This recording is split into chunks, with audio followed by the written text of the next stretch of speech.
Hello and welcome back to the channel. My name is Rachael Lee, a local realtor here in Jacksonville, Florida. And today we are going to be talking about the top neighborhoods in Jacksonville, Florida. Now legally, I don't think I can say the word best, so we're going to avoid that word. But really, these are just the most popular neighborhoods that I find my clients looking in. They're the neighborhoods that I do the most business in and the ones that I get asked the most questions about. There are so many great neighborhoods in Jacksonville. And because Jacksonville is so large, there's really every type of neighborhood that you can imagine. So whatever it is that you're looking for in a neighborhood, I guarantee we can find you that in Jacksonville. But like I said, we'll jump right into this list of the top neighborhoods in Jacksonville, Florida, which are the most popular among my clients. So the first neighborhood we're going to touch on today is going to be San Marco. So San Marco is a super cute historic town. The downtown San Marco area has a very cute little strip with lots of very trendy bars and restaurants and new development and things like that. Now San Marco is also a riverfront city, so it's right on the St. Johns River, and they have plenty of walking paths and little areas for picnics along the river so that you can really enjoy that part of living in San Marco. Now in San Marco, for a starter home, you're looking around 500,000 range. And if you go a little bit further south into Miramar, there are larger homes in a little bit more established neighborhoods. You're going to be looking up into the 800,000s, even some of those cross over the $1 million mark. Now, most of the homes in the San Marco Miramar area are older historic homes, which of course that comes with all of its own character and charm, and the walkability to the San Marco Square is an incredible plus as well. Now, with San Marco being a waterfront city, you definitely have to pay attention to the flood zones.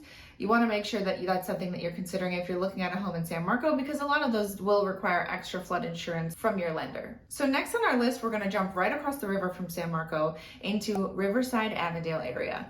So I'm going to break these into two to kind of give you the pros and cons of each, starting with Riverside. So Riverside has a similar price point. You're looking in the 400s-ish for a starter home and up into the 600,000s for a larger home on a more established block. Now Riverside definitely has a lot more rentals and a lot more funky flair, a lot of nightlife and things that stay open later, little cool antique shops and vintage shops and things like that. Riverside is home to the Five Points area, which is one of the most popular destination spots for nightlife in the Jacksonville area, as well as King Street for a little bit more laid back feel. But a lot of things that stay open late is going to be what you're finding in Riverside. Now, just south of Riverside is Avondale. So Riverside and Avondale together kind of make up a large chunk of the historic districts and are governed by RAP, which is the Riverside Avondale Preservation Society. And they really work hard to make sure that the historic integrity of the neighborhoods and the homes in general are respected. Now in Avondale, again, the price points are similar. You're going to be looking at about 450 to 500,000 for a starter home and up to 750, 800,000 if you're looking for a larger, more updated home. Now Avondale, of course, has the same historic charm. We're talking about the historic districts here, but Avondale is a little bit quieter. So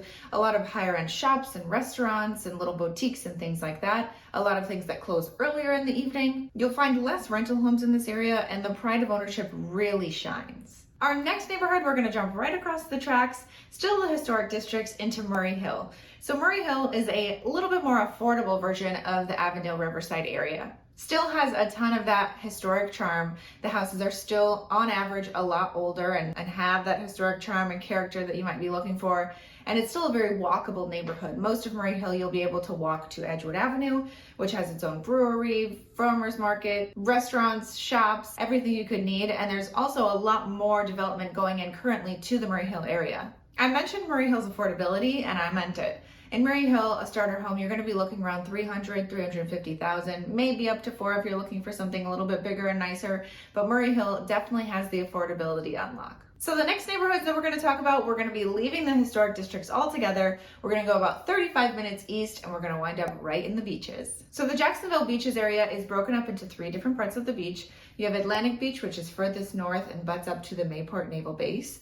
Then you're going into Neptune Beach, a lot of shops and restaurants and things like that. And then furthest south is going to be Jax Beach, Jacksonville Beach. Now, Jax Beach is where you're going to find the majority of the nightlife, things that stay open late. There's more rentals and hotels in this area in Jax Beach, and that's really where the majority of the happening stuff at the beaches is going to be right there in South Neptune, more of Jacksonville Beach area. Now, all the way up at the top in Atlantic Beach is a lot quieter, a lot more residential, and the price point in these areas is a lot higher. So you're looking probably around 700,000 for a mid-sized starter home, up to multi-millions depending on how close to the water you'd like to be. But really, you can't go wrong with any of the Jacksonville Beaches neighborhood. They're all amazing, walkable, really cool places. The next neighborhoods that I want to talk about are back over west of the beaches. Come back all the way 35 minutes or so, and you're going to find yourself in Mandarin area. And then across the Buckman Bridge, find yourself in Orange Park. Now, these are two very quiet, more residential neighborhoods that feel very suburbia. They have a lot of chain restaurants and different options for retail, a lot of shopping, and really everything that you need could be in these areas in Mandarin and Orange Park. Now, in Orange Park, the average price point is around $300,000 to $450,000, depending on what you're looking for. And then over into Mandarin, you're looking at between $400,000 and $500,000, depending on what you're looking for. But these two neighborhoods are really good options if you're looking for that suburban feel and looking to have everything around you that you need with a good price point. So next on our list is going to be St. Johns County. While not technically in Jacksonville, it is a separate county. I've had a lot of friends move there over the years and found it to be a great fit for a lot of my clients that are relocating to Jacksonville. Now, it's just 40 minutes from downtown Jacksonville proper, so just as close as some other places that are actually in Jacksonville or Duval County, and it has some unique pros that you won't find anywhere else.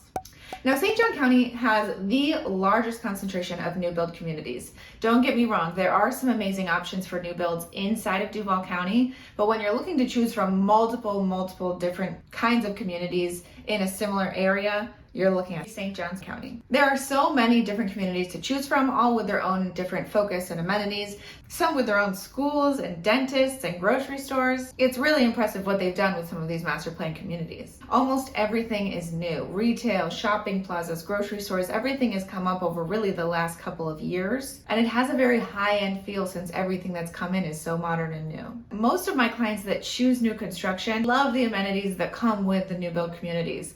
They're also loving the peace of mind that comes with a newer home and a builder warranty rather than an older home. Now that's going to wrap up our list for today. Like I said, there's so many good neighborhoods in Jacksonville. We'll have to do a part 2 of this one as well to kind of go more in depth.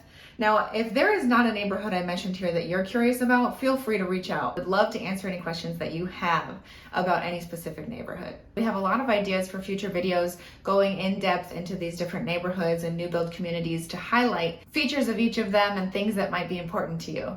So feel free to reach out to us. Let us know what is important to you, what you'd like to see, what neighborhoods you'd like us to highlight. We're here to provide value in any way that we can. We'd love to help you with your relocation, or if you already live here and you just have some questions, we'd love to hear from you too.